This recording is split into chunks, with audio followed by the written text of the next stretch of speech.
I won't introduce the young people of the Escape Youth Theatre Company all by name, but I would hope they will introduce themselves if they respond to your questions.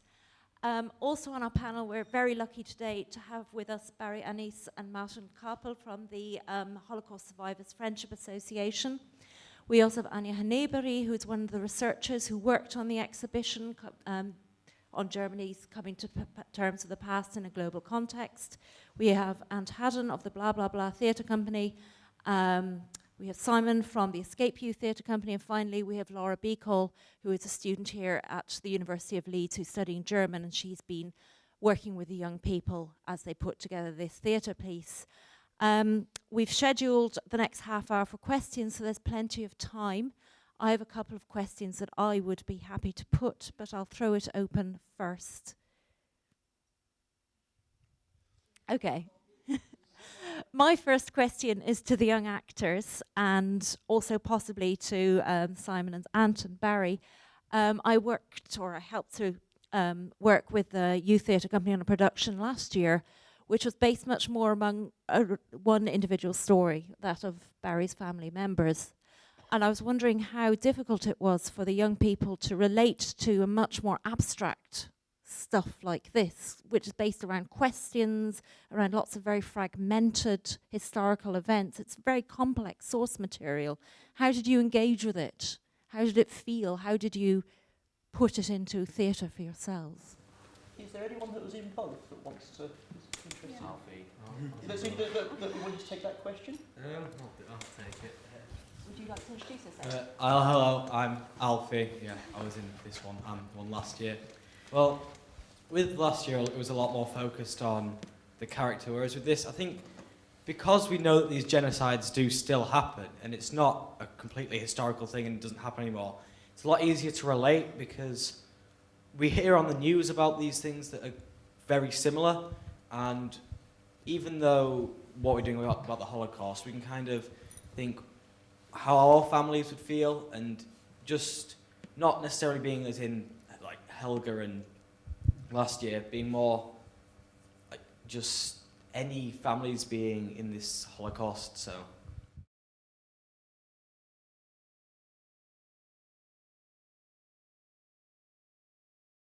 well, first of all, I know that some of those German words are slightly off, but I wanted the actors to be able to understand them and to be able to use them in the way that they'll be able to understand. But translating the topic, we've had all of the material from the exhibition, Germany's confrontation with the past.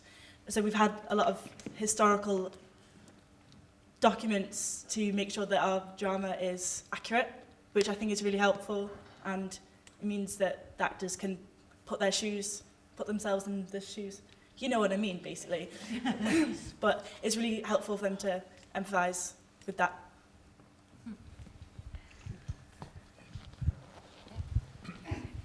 Hi, I'm Barry Anis, and Helga was my mother, and she was a refugee from Nazi Germany. She came out just a few months before World War II broke out and just about got away in time. I think the point is that it is probably easier to focus on one individual, one family, rather than a more general type of treatment of the whole situation. Clearly, 6 million Jews, it's just too large a number to actually imagine. Even 2 million, I read in the little booklet that we've all got in our packs, 2 million people were killed in Cambodia, 1 million, Tutsi in Africa. It's trying to just focus on one situation. I mean, Martin here will presumably be talking to you shortly, somebody who actually was there. It's much easier to empathise. And going back to our play, the play last year, which was called Millions of Kisses, which didn't have too much about, kisses, other than it was part of the letters that were sent to my mother from her mother, who was still trapped in Berlin. But just focusing on that one family, on that my mother and her mother, and the relationship between these two women is so much easier to comprehend than the figures being bandied around of millions of Jews and Auschwitz and all the rest of it. I mean, who can contemplate 1.1 million anonymous people? But you can contemplate one family, one person. Would you like to respond? Yes, I do agree that it's easier to concentrate on one person. Actually, I myself was involved in something called the Polenaktion, the forced expulsion of Polish Jews from Germany, and I was later rescued from Poland by a Kindertransport. I had a large extended family, and nearly all of them on my father's side were killed.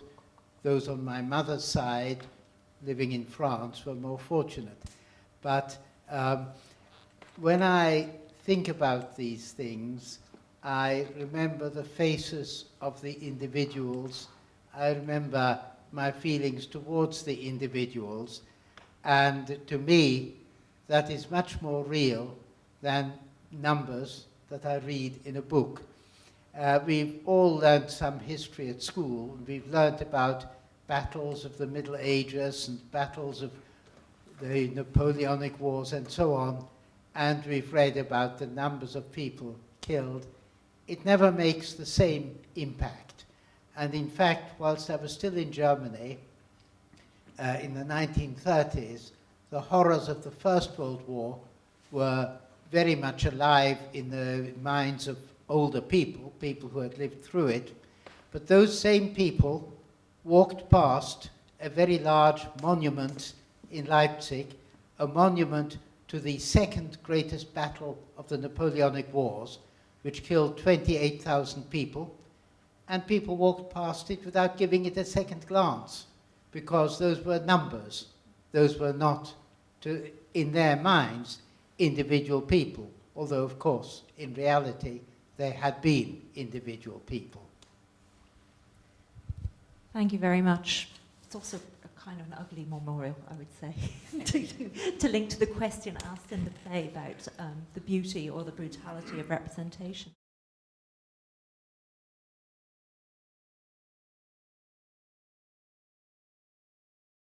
Yeah, I feel after, because through learning more about Holocaust and how people commemorate it, that I guess we all be able to understand it more.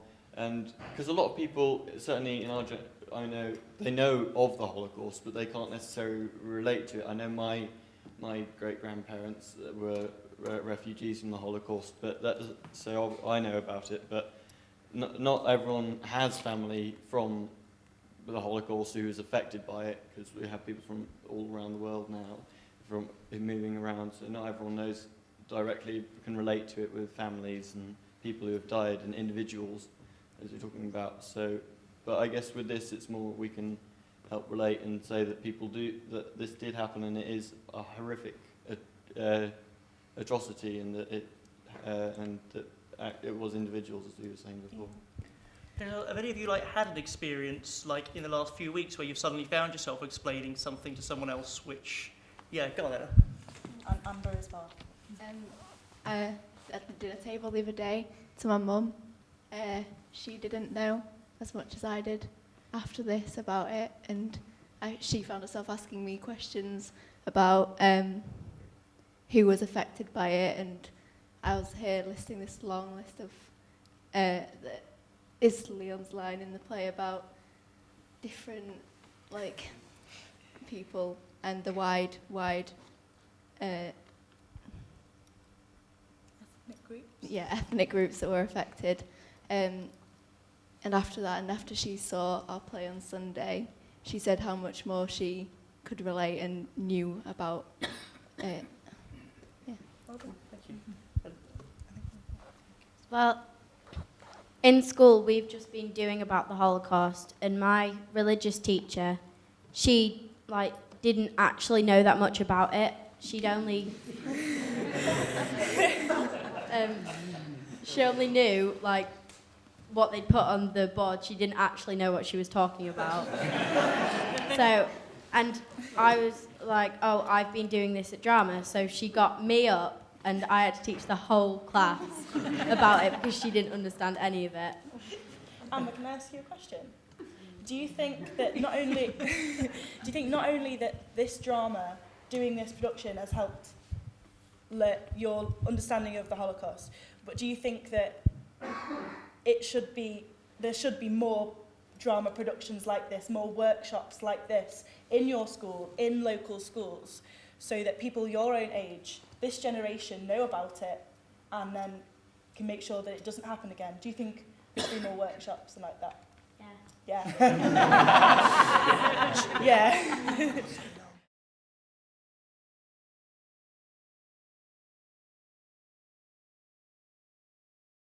I think I'm definitely going to have it, like, in the back of my mind whenever, like, situations obviously aren't going to happen to be probably as drastic as the things that we just seen. But it's always going to be there to kind of influence me. And, like, I'm going to remember this and often maybe make better decisions in the future.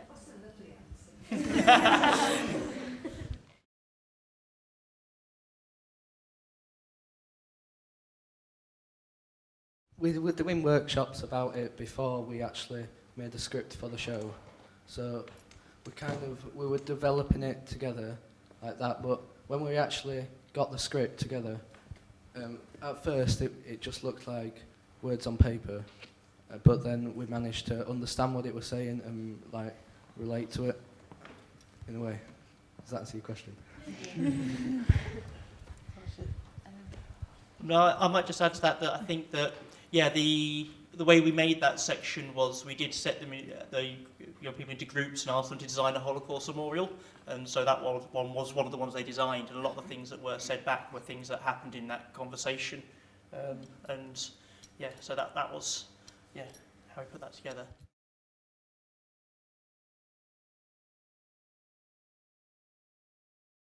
It kind of like shows in a way that the people who actually took part in the Holocaust were like gone from the picture now.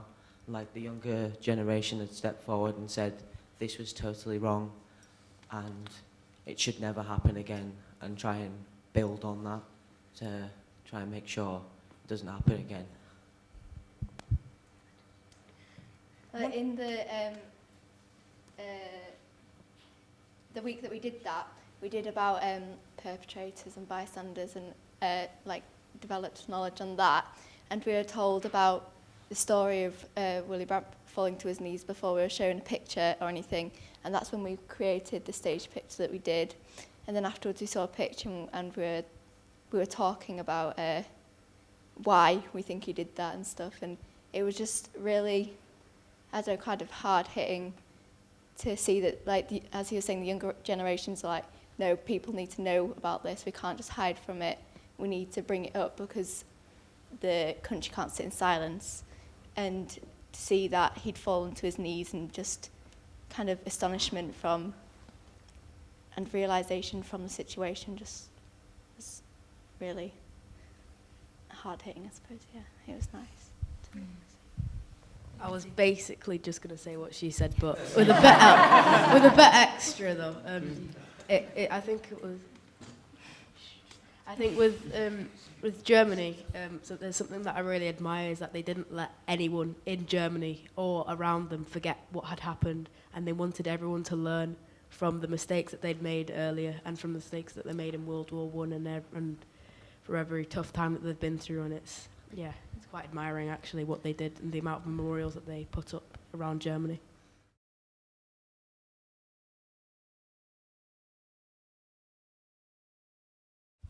Well, first of all, some of them were our passports, some of them were Ant's family's passports. So that's the first question. And secondly, we thought butterflies, they kind of represent both hope and freedom, which, although there are other kind of animals which could, we thought butterflies represented it the best. And fragile as well. Yeah, and the passports kind of are also showing that in this 21st century, we are also free to do what we want, go where we want without persecution, which I think shows how society has developed, as well as the freedom that and hope, the hope that they had back in 1940s, where it did come to an end eventually, and we're learning from that still today. also think Rebecca wanted to say something as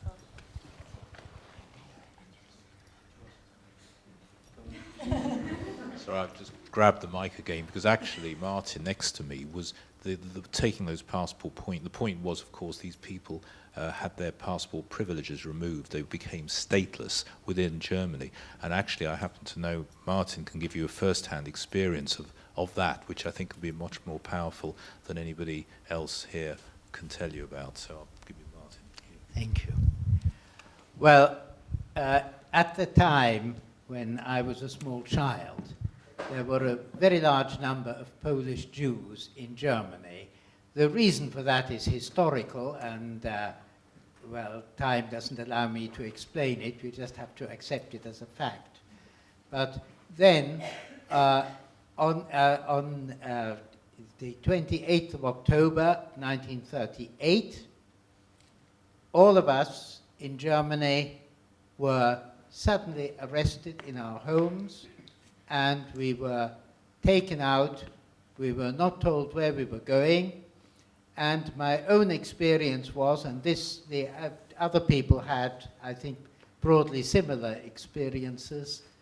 We were taken to a small remote town in the east of Germany, and from there we were marched guarded by SS men through the night, and in the middle of the night we came to a place where the border between Germany and Poland was unguarded, and we were forced to cross, and after that we were just left there destitute in Poland. Now, during the war, we thought of Poland, in this country, we thought of it as an allied country, which indeed it was, and many Polish military men, particularly airmen, but members of the other services as well, fought on the side of the Allies. But for all that, it is a fact that Poland was also an anti-Semitic country and had been so for a very long time. And so those of us who arrived by this route in Poland found ourselves no more welcome there than we were in Germany, because the Poles considered that we had entered the country illegally. Well, you could say that we had, but we hadn't had any choice in the matter, and therefore we found ourselves in the position where Germany didn't want us, Poland didn't want us, and nobody greatly cared whether we survived or whether we didn't. Well, a few people managed to flee by various ways, and a few children were saved by those Kindertransport movements which came from Poland. The majority of Kindertransporte came either from Germany or from Austria, with some between 600 and 700 children saved from Czechoslovakia, but a much smaller number from Poland. I was very fortunate to be one of them. But that was the situation of being somewhere and not being wanted by either the country where we were, of which we had been citizens, or by the country from which we had just been expelled. I think very few, I can't offer you any numbers, but very few of the grown-up people actually survived. Those who didn't starve to death in Poland would be killed by the Germans when they invaded, not very long afterwards. Thank you very much, Martin.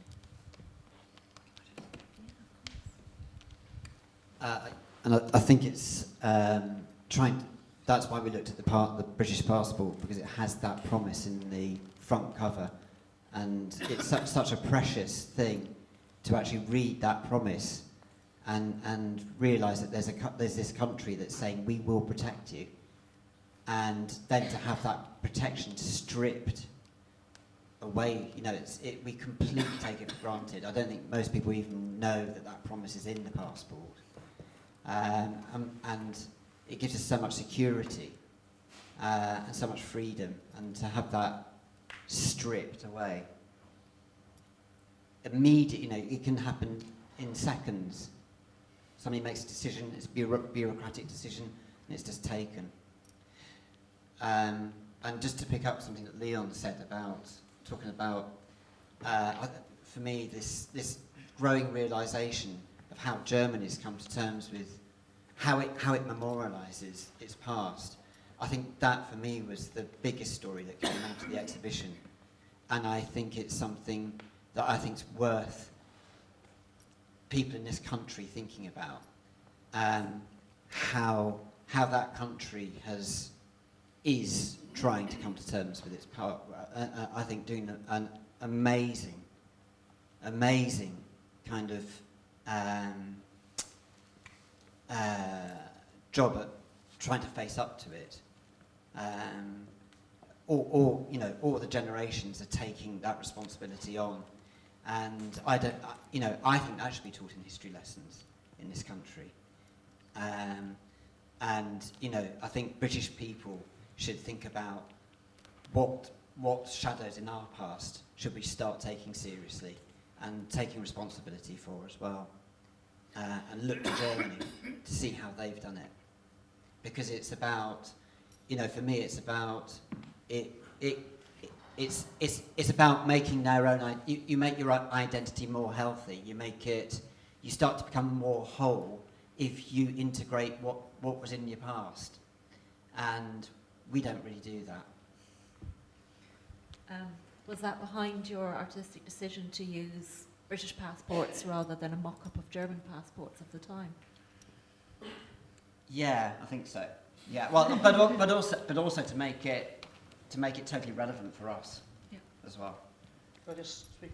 Yeah. So I'll just say, yeah, I think one of the advantages, I think, going back to your first question, but also this question about the passports, sort of whether it's to talk about a particular person and narrative or to talk about the subject more broadly, that's a double-edged sword, really. I think one of the advantages of doing it this way this year was that it allowed us to make a much bigger space to plant our story in the here and now, and put these guys and their thoughts there and their responses into the show.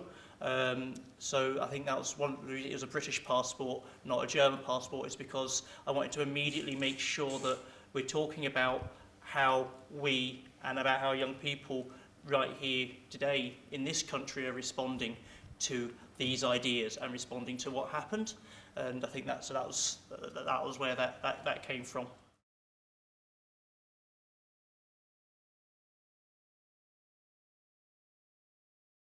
One of the first sessions that I attended, Anthony asked the group some questions.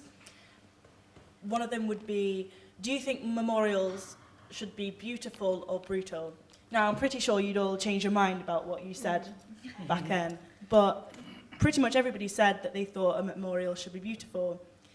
And we worked through the material, the mock-ups of the exhibition panels that you'll find in the Parkinson building, and afterwards, people, they changed their minds, sort of. I think, actually, Thomas, you came into the middle.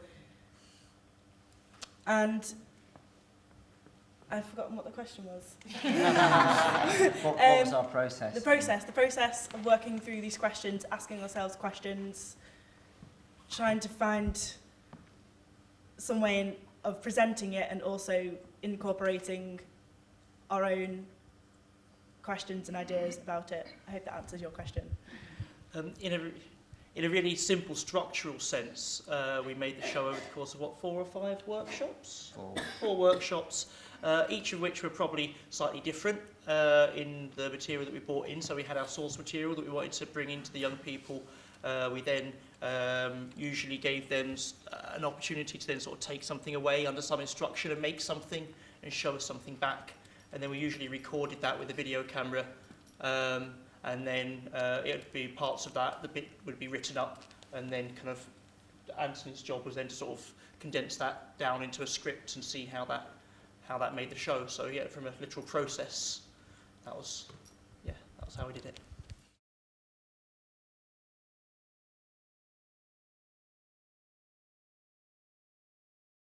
Like Amber was saying about there being more workshops and lessons and stuff, it's especially in history, I'd really like that because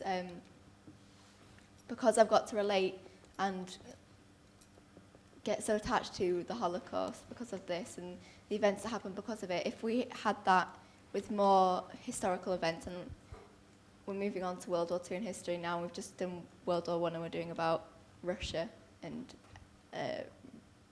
Rasputin and everything about that. And and I can see from facts and stuff about how hard it was for citizens in Russia at the time of Stalin and everything.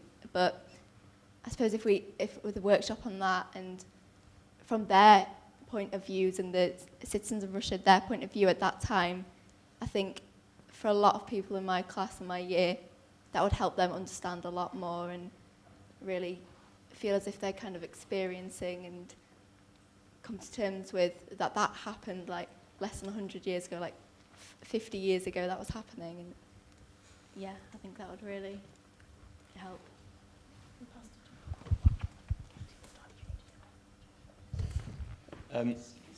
So sort of linking that question and the previous question about Willy Brandt, I think that it is hard for us of the modern generation to certainly relate back all to these what happened so many years ago.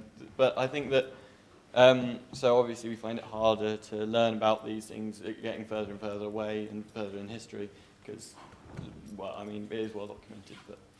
And I think that we're more affected by what happens today. So using a relatable and linking back to Willy Brandt, how he fell to his knees because of what at the site of the memorial, to saying these atrocities are wrong. More recently, with the attacks on Paris, when all the world leaders came to Paris and joined in the march along with millions of people to condemn these actions, these atrocities of modern societies, which we can relate to, and we look up to those people. So I think that helps spread the message and also shows us that we're united in condemning these horrible actions.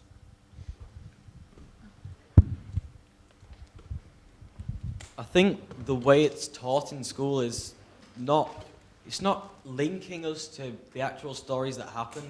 Like, I did it last year in school and I wasn't told about how individual people felt about what happened to them. I was just told this many people were killed, this is what happened to them, this is where the few uprisings were, this is the situations, and I didn't feel like I knew how it would feel for them.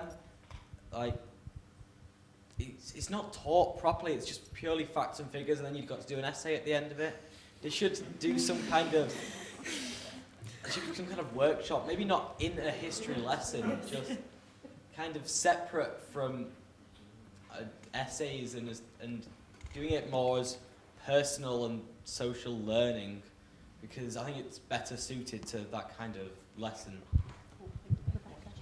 I was going to say, yes, because you said something while we were making the piece about learning about Holocaust and exams.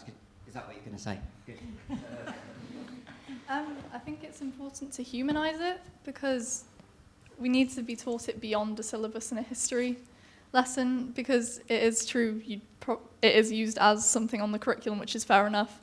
But I did history for 1 year, we focused on it for 3 weeks, then it was done. Because if you go into any group of people, one common link is going to be everyone is human, everyone is a member of that species. So using stories like we did last year, referencing directly to a family, or this year we kind of paraphrased a story, but it was still very real, that humanises it for us. And whether you tell a story about someone who's 8 years old in the Holocaust or 8 years old in the Holocaust, just about everyone's going to be able to identify with it in some way. So I was just going to say that just to pick up from what Rebecca was just saying, I think there's a reason why both of the narratives that we've spoken about in the 2 shows we've done the last 2 years have been largely been around events that led up to before the outbreak of World War II, and before sort of that many people were murdered. And I think the reason for that is that as a tool for kind of insulating us against extreme right-wing narratives. I think it's that part of the history and telling those stories about how the people in Germany came to that point whereby those things happened is the stories which we can teach, which help insulate us against those things happening. And whereas in school, from what the impression I get, you tend to get a lot of facts and figures that this happened. There's a reason why we've told 2 stories so far about the rise of fascism and the effects that had on people.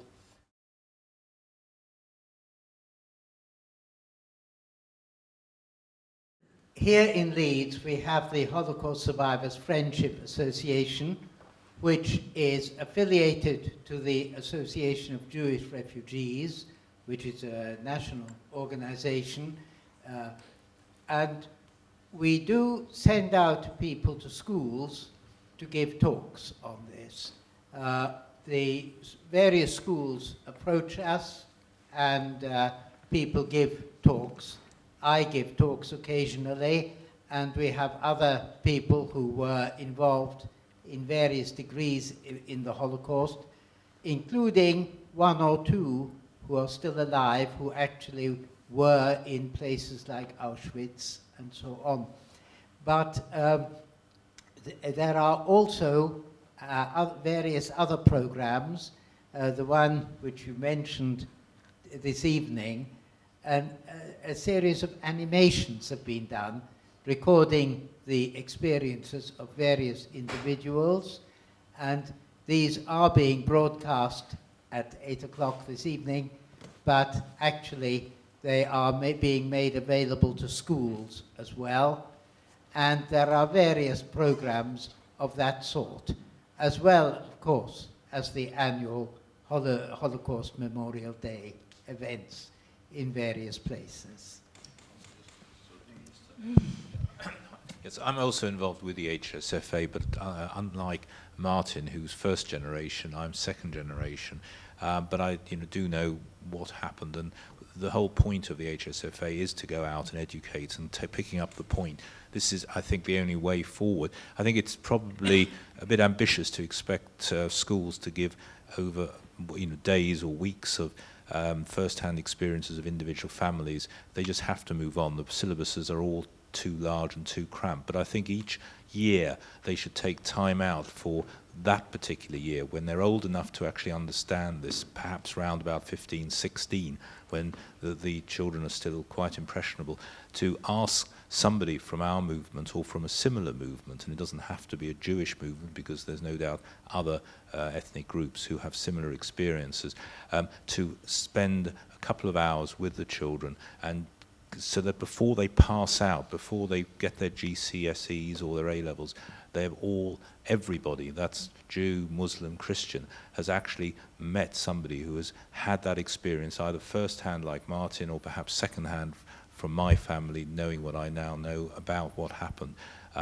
And I think that if that is something that perhaps might help educate people, because it's with only the education that can take away the prejudices and the violent extremism that is prevalent, as it was the other day in Paris, and hopefully make people think like the young man over there. He has permanently got that ingrained. So when one day, if he sees an Orthodox Jewish person walking on the street, he will never, ever go near him, or he will respect him. He will not try and humiliate him, as what happened in Germany.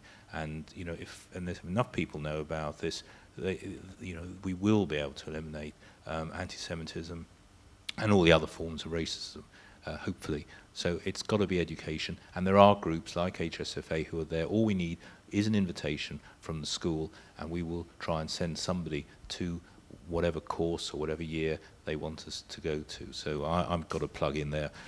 But I must say the media this year, maybe it's because it's the 70th anniversary, the media this year have actually gone into overdrive. I mean, I couldn't believe it when I saw News at 10 last night and saw that it was actually live from Auschwitz. And, you know, this is something which maybe because it was the 70th anniversary, but I don't think it's happened before. And the snow was falling and the place looked horrible, which is what it is.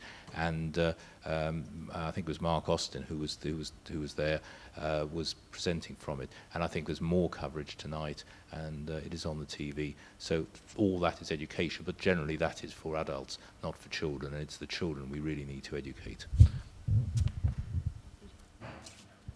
Thank you very much. Thank you particularly to Martin and to Barry, and I'd like to echo that shameless plug for Children of the Holocaust, the animated documentary made about some of the survivors who came to Leeds. It is indeed very moving and a really, really worthwhile piece. I think it's available on iPlayer for quite a while, so please don't miss it.